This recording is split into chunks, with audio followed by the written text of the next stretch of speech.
வணக்கம். இன்னைக்கு நாம ஒரு சுவாரஸ்யமான விஷயத்தை கொஞ்சம் ஆழமா பார்க்க போறோம். நம்ம கிட்ட ஸ்ரீமத் சுவாமி சித்பவானந்தரோட தினசரி தெய்வீக திரட்டிலிருந்து அக்டோபர் 18ஆம் தேதிக்கான ஒரு குறிப்பு இருக்கு. தலைப்பு பாவி. ரொம்ப சின்ன குறிப்பு தான். ஆனா நம்ம யோசிக்கிற சில விஷயங்களே இது கொஞ்சம் கேள்வி கேட்குதுன்னு தோணுச்சு. பாவம், தண்டனை, திருந்துறது, இதை பத்திலாம் நாம என்ன நினைக்கிறோம், அதை இந்த குறிப்பு எப்படி அணுகுதுன்னு பார்க்கறதா நம்ம நோக்கம். சரி, இதுக்குள்ள போலாமா? முதல் வரியை பார்த்தீங்கன்னா ரொம்ப கவனிக்க வைக்குது இல்லையா? ஒரு மனிதனை மீட்கவே முடியாத பாவி என்று கண்டிப்பது அர்த்தமற்றது. இது ரொம்ப நேரடியான ஒரு அழுத்தமான கருத்து. பொதுவா நம்ம சமூகத்துல சில சமயம் நாமளே கூட சிலரை பார்த்து இவங்களாம் திருந்தவே மாட்டாங்க அப்படின்னு ஒரு முத்திரை குத்திடுவோம். ஆனா இந்த குறிப்பு அதுக்கு அர்த்தமே இல்லைன்னு சொல்லுது. ஏன் அப்படி? அதுக்கு காரணம் சொல்றாங்க பாருங்க. பல பிறவிகள்ல ஒருத்தர் தன்னோட அந்த தவறுகளுக்கு ஒரு விலை கொடுக்கறாரு அப்படின்னு சொல்றாங்க. ஆமா. அந்த அனுபவம் மூலமா அவர் திருந்திக்கிறார்னு சொல்றாங்க. இது உடனடியா ஒரு தீர்ப்பு சொல்ற விஷயம் இல்ல. இது ஒரு நீண்ட கால பார்வை. இது சில கிழக்கத்திய தத்துவங்கள்ல சொல்ற அந்த கர்மா, மறுபிறவி மாதிரியான விஷயங்களோட ரொம்ப தொடர்புடையது. இங்க முக்கியமா கவனிக்க வேண்டியது என்னன்னா, இது உடனடி தண்டனை இல்லைன்னா ஒரு நித்திய அழிவு அப்படிங்கிற பார்வையிலிருந்து நம்மள நகர்த்தி நீதி, அப்புறம் தனிப்பட்ட ஆன்மாவோட வளர்ச்சி, இதையெல்லாம் ஒரு நீண்ட கால அளவுல பல பிறவிகள்ல பார்க்க வைக்குது. ஆமா. செயல்களோட விளைவுகள் இந்த ஒரு வாழ்க்கையோட முடியறது இல்ல அப்படிங்கிறது தான் இதோட அடிப்படை. இந்த நீண்ட கால பார்வை நாம மற்றவங்கள பாக்குற விதத்தை, அவங்களோட பழகுற விதத்தை நடைமுறையில எப்படி மாத்தும்னு நீங்க நினைக்கிறீங்க? நல்ல கேள்வி. ஒருவேளை நாம ஒருத்தரை பத்தி ரொம்ப அவசரமா ஒரு முடிவுக்கு வர்றதை தடுக்கும்னு நினைக்கிறேன். அவங்களோட இன்னைய நிலையை மட்டும் வச்சு அவங்களோட முழு பயணத்தையும் நாம எடை போட்டுற முடியாதுங்கிறத இது ஞாபகப்படுத்துது. இதுக்கு கொஞ்சம் பொறுமை தேவைப்படும். கரெக்ட். சரியா சொன்னீங்க. இது தீர்ப்புல இருந்து புரிதனுக்கு நம்ம கவனத்தை மாத்துது. சரி, அப்போ அடுத்ததுக்கு போலாமா? அடுத்ததா, நித்திய நரகம் என்பது இறைவனின் திட்டம் அல்ல அப்படின்னு ஒரு வரி வருது. இதுவும் சில மத நம்பிக்கைகள்ல இருக்கிற அந்த ரொம்ப கடுமையான தண்டனை பத்தின கருத்துக்கு ஒரு சவால் மாதிரி இருக்கு. இறைவன் யாரையும் நிரந்தரமா கைவிட்ட மாட்டாருங்கிற மாதிரி ஒரு துணி இருக்குதுல. அதுக்கு பதிலா வாழ்க்கைய ஒரு பரிசோதனை மாதிரி இந்த குறிப்பு பார்க்கறது எனக்கு ரொம்ப இன்ட்ரெஸ்டிங்கா பட்டது. அப்படியா? ஆமா. சில சமயம் மனுஷன் தப்பான வழிகள்ல, தீய வழிகள்ல போய் பார்க்கறான். ஆனா அந்த அனுபவத்தோட விளைவாத்தான் கடைசியில் அவன் சரியான பாதைக்கு திரும்பி ஞானம் அடையறான். Gets enlightened into the right path அப்படின்னு சொல்றாங்க. அப்போ தவறுகள் கூட ஒரு வகையில கத்துக்கிறதோட ஒரு பகுதியா, இல்லைன்னா அந்த ஆன்மாவோட பரிணாம பாதையில ஒரு படியா இருக்கலாம் போல. ஆமா. இங்க ஒரு முக்கியமான விஷயம் இருக்கு பாருங்க. இது தப்புகளை நிரந்தரமான கரைகளாவோ இல்ல ஒருத்தரோட பயணத்தோட முடிவாவோ பார்க்கல.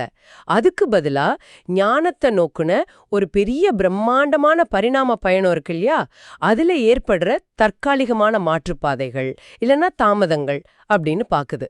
ஒரு விதை செடியா வளர்ற மாதிரி இங்க சொல்ற மாதிரி பரிணாம வளர்ச்சியில் பாவிக்கும் முன்னேற தனக்கென ஒரு வழி உண்டு.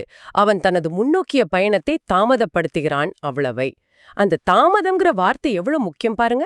ஆமா ஆமா, அந்த தாமதங்கிற வார்த்தை ஒரு பெரிய வித்தியாசத்தை ஏற்படுத்துது. முடிஞ்சு போச்சுன்னு சொல்லாம தாமதம் ஆகுதுன்னு சொல்றது ஒரு விதமான நம்பிக்கையை கொடுக்குது. பாதை இன்னும் திறந்திருக்குன்னு காட்டுது. இந்த நம்பிக்கை தான் இதுல மையம். இது பாவிகள்னு சமூகத்தால முத்திர குத்தப்பட்டவங்க கிட்ட நாம எப்படி நடந்துக்கணும்னு சொல்லுது. ஒருவேளை அவங்களோட இப்போதைய செயல்களுக்கு பின்னால இருக்கிற அந்த நீண்ட பயணத்தையும் அவங்க கிட்ட இருக்கிற அந்த உள்ளார்ந்த மாற்றத்துக்கான ஒரு ஆற்றலையும் நம்ம பார்க்க முயற்சி பண்ணணுமா? எல்லார்கிட்டையும் அந்த திறன் இருக்குன்னு இந்த குறிப்பு சொல்ற மாதிரி தெரியுது.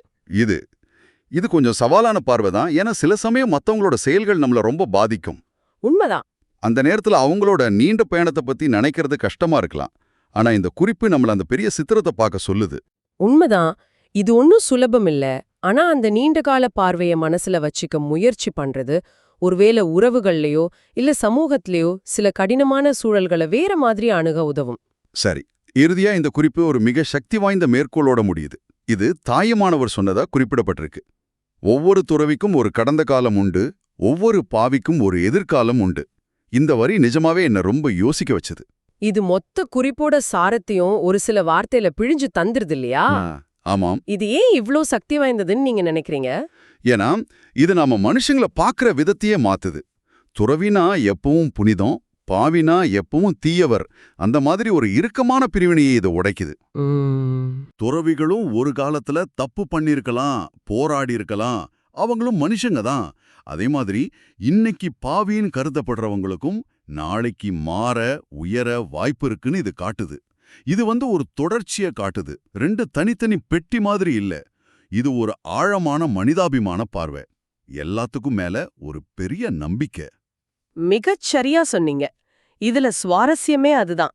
இது நல்லது கெட்டது சரி தவறுன்னு உலகத்தை ரொம்ப சுலபமா கருப்பு வெள்ளையா பிரிச்சு பாக்குற நம்ம இயல்பான ஒரு மனநிலைய நேரடியா கேள்வி கேக்குது. ஆமா, நிலையான முத்திரைகளை தாண்டி பார்க்க இது நம்மள தூண்டுது. ஒருத்தரோட கடந்த காலமோ இல்ல இப்போதைய நிலையோ அவங்களோட முழுமையான இல்ல நிரந்தரமான அடையாளம் இல்லைன்னு இது சொல்லுது. இத நடைமுறையில எப்படி பார்க்கலாம்? ஒருவேளை இது மத்தவங்களுக்கு மட்டும் இல்ல நமக்கும் கூட பொருந்தும் இல்லையா? ஆமா, ஆமா. நம்ம தப்புகளை நினைச்சு நாம முடங்கி போகாம நமக்கும் ஒரு எதிர்காலம் இருக்குன்னு நினைக்க இது உதவலாம். ஆமா, அது ரொம்ப முக்கியமான கருத்து. நம்மள நாம மன்னிக்கிறதுக்கும் மத்தவங்கள மன்னிக்கிறதுக்கும் இது ஒரு அடிப்படையை கொடுக்குது. கடந்த காலம், எதிர்காலம் இந்த ரெண்டு வார்த்தைகளுமே நம்ம பார்வையே மாத்தி அமைக்கக்கூடியதா இருக்கு. இது வெறும் ஆறுதல் வார்த்தை இல்ல. இது மனித ஆற்றல் மேல இருக்கிற ஒரு ஆழமான நம்பிக்கை மாதிரி தெரியுது. இந்த நம்பிக்கை தான் ஒருத்தரை மீளவே முடியாதவர்னு கண்டிக்கிறத அர்த்தமற்றதுன்னு சொல்ல வைக்குது. சரி, இந்த குறிப்புல இருந்து கிடைச்ச முக்கிய எண்ணங்களை ஒரு தடவை தொகுத்து பார்த்திடலாமா? கண்டிப்பா. முதல்ல இந்த ஆன்மீக பார்வைப்படி யாரையும் முழுசா கெட்டுப்போனவர் இல்ல மீட்கவே முடியாத பாவின்னு முத்திரை குத்துறது அர்த்தமற்றது. இத அந்த நீண்டகால பார்வையை நிராகரிக்கிற மாதிரி. ரெண்டாவது, வாழ்க்கைங்கிறது ஒரு பரிணாம பயணம். இதுல தவறுகள், தற்காலிகமான பின்னடைவுகள் கூட ஞானத்தை நோக்கிய பயணத்தோட ஒரு பகுதியா இருக்கலாம். நித்திய நரகம் இறைவனோட திட்டம் இல்ல. மூணாவதா, ரொம்ப முக்கியமா, ஒவ்வொரு மனுஷங்கிட்டையும் மாற்றத்துக்கான உள்ளார்ந்த ஆற்றல் இருக்கு. ஒவ்வொரு துறவிக்கும் ஒரு கடந்த காலம் இருந்தது மாதிரி ஒவ்வொரு பாவிக்கும் ஒரு எதிர்காலம் இருக்கு. இது மூணும் தான் முக்கிய கருத்துக்கள்னு நான் நினைக்கிறேன். அருமையா தொகுத்தீங்க. இப்போ உங்ககிட்ட கேட்கலாம். இந்த அலசல்ல நாம பார்த்த இந்த பார்வை நீங்க உங்களுடைய அல்லது மற்றவர்களோட தவறுகளை பார்க்கற விதத்தை எப்படி பாதிக்கலாம்? ஒருத்தரை பத்தின உங்களோட அவசர தீர்ப்புகள் இல்ல மன்னிக்கும் குணம் இல்ல ஒருத்தரோட திறனை பத்தின உங்க எண்ணங்கள் இதுல ஏதாவது மாற்றத்தை ஏற்படுத்துமா?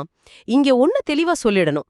இது தீங்கு செய்யற செயல்களை நியாயப்படுத்துறதுக்கோ இல்ல அதோட விளைவுகளை குறைச்சு மதிப்பிடுறதுக்கோ இல்ல.